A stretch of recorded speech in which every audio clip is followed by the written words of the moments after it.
আমি কহিনি ইয়াপরে ঘটনা ঘটাইকি যাবি জয়পা জয়পা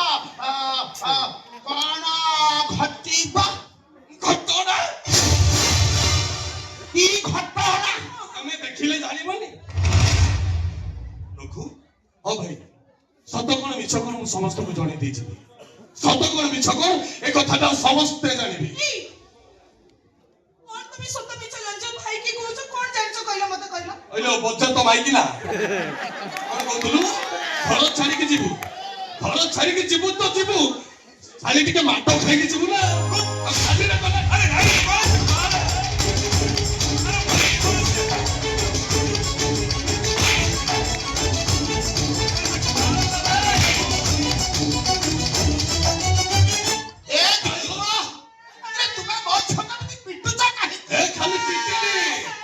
ଏବେ ପିଟି ପିଟି ଫଟେଇ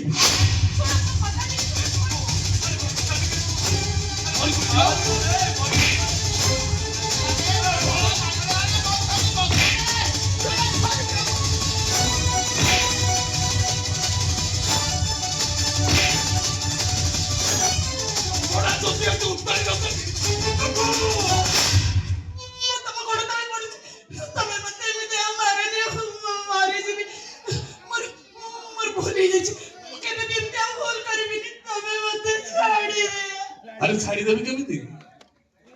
পিটি পিটি দেহরে দাগ কলে সিনা বাহারে যাই কহিবি মো ভাই মানে মো স্ত্রী কো বাডেইলে বলি মো ঘর ছাড়ি পড়েই আসছি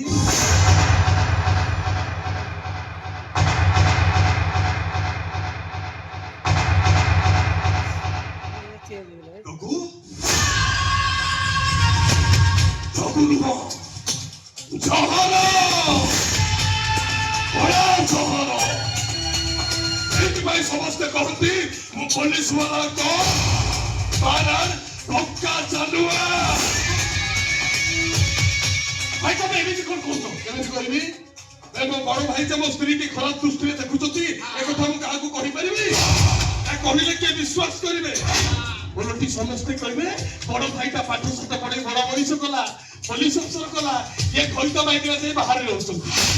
ତେଣୁ ପିଟି ପିଟି ମୋ ଦେହରେ ଦାଗ କଲେ ସିନା ମୁଁ ଲୋକ ନିନ୍ଦାରୁ ବଞ୍ଚିଯିବି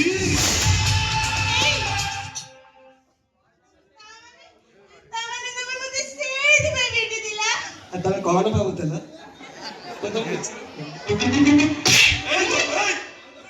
আরে তুই তো ভাইকে চরিত্র নেই কই পারু ছাগল মো চরিত্র নাই মৌস করবে এ বাপা সিনা জানি পারনাদি মো কোন জানি পারনি তুই কেসরে ভাই কাইনি সাহায্য করছু ওহো তুই এমতি কলে মু মো মাইকিনাকু ঘর বাহার করে দেবি তু কালি সকালে গোটে টকিকি বাহাইকি ঘরକୁ নেই আসিব তারপরে বর্ষে করে গোটে ছুয়া জন্ম করছি তারপরে মো মা করছুবা দলিল অনুসারে ଆମ ତିନି ଭାଇଙ୍କ ଭିତରେ ଯିଏ ଆଗ ବୋପା ହବ ସିଏ ହବ ସମ୍ପତ୍ତିର ମାଲିକ ତୁ ମାଲିକ ହେଇଯିବୁ ଏଇ ଆତ ଏଇ ତାମାନେ ତମ ମା ଏମିତି ଗୋଟେ ଦଲାଲି କରି ଯାଇଛନ୍ତି ଆଉ ସେଇ କୋଠାକୁ ଏ ଦି ଭାଇ ପାଇବେ ବୋଲି ଅସୁବିଧା ଏମିତି କହୁଛନ୍ତି ବ୍ୟବହାର କରୁଛନ୍ତି ବୋଉ କି ତୁ ଏମାନଙ୍କୁ ଛାଡ଼ିବିନି ଦୀପିକା ଏବେ ତମକୁ ମହିଳା କମିଶନ ନେଇକି ଯିବି ଏ ଦି ଭାଇ ସମ୍ପତ୍ତିର ମାଲିକ ହେବେ ବୋଲି ତମ ଉପରେ ଟର୍ଚର କରୁଛନ୍ତି ଏଇଆ କହି କମ୍ପ୍ଲେନ କରିବି আরে নাই রে তুই ঘর ছাড়ি যা আরে তুই ঘর ছাড়ি চালি গলে রাতের মু মুন্ড টেকি বাটো